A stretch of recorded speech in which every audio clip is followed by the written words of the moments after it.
Reporter breaking. G സുധാകരനെതിരായ 2021 CPM അച്ചടക്ക നടപടിയുടെ പാർട്ടി രേഖ റിപ്പോർട്ടറിന്. അച്ചടക്ക നടപടി എടുക്കേണ്ട പ്രവർത്തനമാണ് നിയമസഭാ തെരഞ്ഞെടുപ്പിനിടെ അമ്പലപ്പുഴയിൽ സുധാകരൻ നടത്തിയതെന്ന് സംസ്ഥാന കമ്മിറ്റി റിപ്പോർട്ടിൽ പറയുന്നു. തെരഞ്ഞെടുപ്പ് പ്രചാരണത്തിന് പിരിച്ച പണം മണ്ഡലത്തിൽ ചെലവഴിക്കാതെ പുറത്തേക്ക് നൽകി. തന്നിഷ്ടപ്രകാരമാണ് മണ്ഡലത്തിൽ സുധാകരൻ പ്രവർത്തിച്ചതെന്നും റിപ്പോർട്ടിൽ കുറ്റപ്പെടുത്തുന്നു. റഹീസ് റഷീദ് വിവരങ്ങളുമായി. റഹീസ്, ഇപ്പോൾ 2021 പാർട്ടി രേഖ ഇപ്പോൾ പുറത്തു വരുന്നതിന് പിന്നിലും കൃത്യമായ രാഷ്ട്രീയമുണ്ട്. ജി സുധാകരൻ യഥാർത്ഥ പാർട്ടിക്കാരൻ താനാണ് എന്ന് വാദിക്കുന്നതിനിടെയാണ് എങ്ങനെയൊക്കെയാണ് പാർട്ടി അച്ചടക്കം ജി സുധാകരൻ ലംഘിച്ചത് എന്ന് അണികളെ ഓർമ്മപ്പെടുത്താൻ ഈ രേഖ ഇപ്പോൾ പുറത്തേക്ക് വിട്ടിരിക്കുന്നത്. എന്താണ് ഈ രേഖയിൽ പറയുന്നത്? സ്മൃതി, സജി ചെറിയാൻ ജി സുധാകരൻ പോര് കനക്കുന്നതിനിടെയാണ് ജി സുധാകരനെതിരെ പാർട്ടി കണ്ടെത്തിയ കാര്യങ്ങൾ പുറത്തേക്ക് മാധ്യമങ്ങളിലൂടെ പുറത്തേക്ക് വരുന്നത്. അതിന് പിന്നിലും നേരത്തെ സ്മൃതി പറഞ്ഞതുപോലെ കൃത്യമായ രാഷ്ട്രീയമുണ്ട്.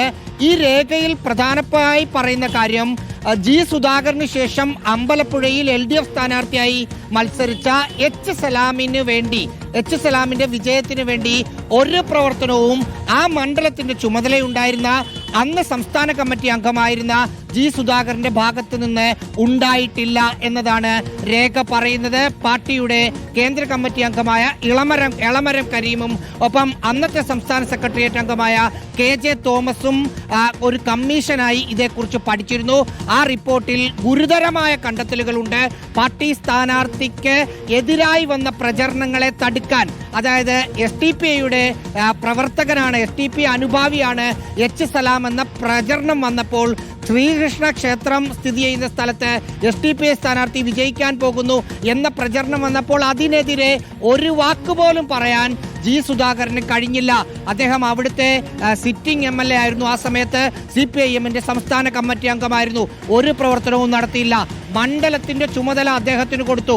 അവിടുത്തെ മണ്ഡലത്തിന്റെ പ്രവർത്തനത്തിന് വേണ്ടി പണം പിരിച്ചിട്ട് പാർട്ടിയോട് ചോദിക്കാതെ മറ്റു മണ്ഡലങ്ങളിലേക്ക് തന്നിഷ്ടപ്രകാരം കൊടുത്ത പ്രവർത്തനമാണ് ജി സുധാകരന്റെ ഭാഗത്ത് നിന്നുണ്ടായത്. എന്നു മാത്രമല്ല, പാർട്ടിയുടെ അന്വേഷണ കമ്മീഷൻ ഇക്കാര്യങ്ങളൊക്കെ കണ്ടുപിടിച്ചതിന് ശേഷം ജി സുധാകരനോട് സംസാരിച്ചപ്പോഴും സ്വയം വിമർശനപരമായി തെറ്റ് സംഭവിച്ചു എന്ന് പറയാൻ അദ്ദേഹം തയ്യാറായില്ല.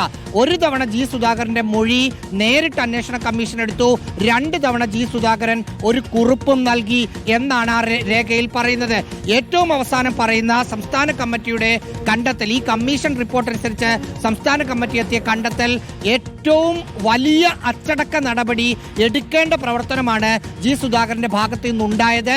പക്ഷേ അമ്പലപ്പുഴയിൽ എച്ച് സലാം വിജയിച്ചതുകൊണ്ടും മുമ്പ് പാർട്ടിക്ക് നല്ല സേവനം ചെയ്ത ആളെന്ന നിലയിലും ശാസനയിൽ ഒതുക്കുന്നു എന്നതാണ് പറയുന്നത്. അതായത് സംസ്ഥാന കമ്മിറ്റി അംഗമായിരുന്ന ജി സുധാകരനെ പാർട്ടി അംഗത്വത്തിൽ നിന്നോ അല്ലെങ്കിൽ ബ്രാഞ്ച് കമ്മിറ്റിയിലേക്കോ തരം താഴ്ത്തേണ്ട പ്രവർത്തനം നടന്നിട്ടും ശാസനയിൽ ഒതുക്കിയത് സലാം വിജയിച്ചത് കൊണ്ട് മാത്രമാണ് എന്ന ഒരു പ്രധാനപ്പെട്ട നിരീക്ഷണമാണ് ജില്ലാ കമ്മിറ്റികൾക്ക് അന്ന് സംസ്ഥാന കമ്മിറ്റി നൽകിയ ഈ രേഖയിലുള്ളത്.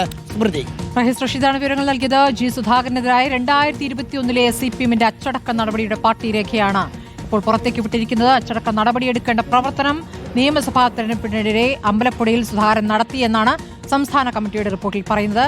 തെരഞ്ഞെടുപ്പ് പ്രചാരണത്തിന് പിരിച്ച പണം മണ്ഡലത്തിൽ ചെലവഴിക്കാതെ പുറത്തേക്ക് നൽകിയെന്നടക്കമുള്ള ആരോപണങ്ങളാണ്. തന്നിഷ്ടപ്രകാരം മണ്ഡലത്തിൽ സുധാകരൻ പ്രവർത്തിച്ചു എന്നും റിപ്പോർട്ടിൽ കുറ്റപ്പെടുത്തുന്നു.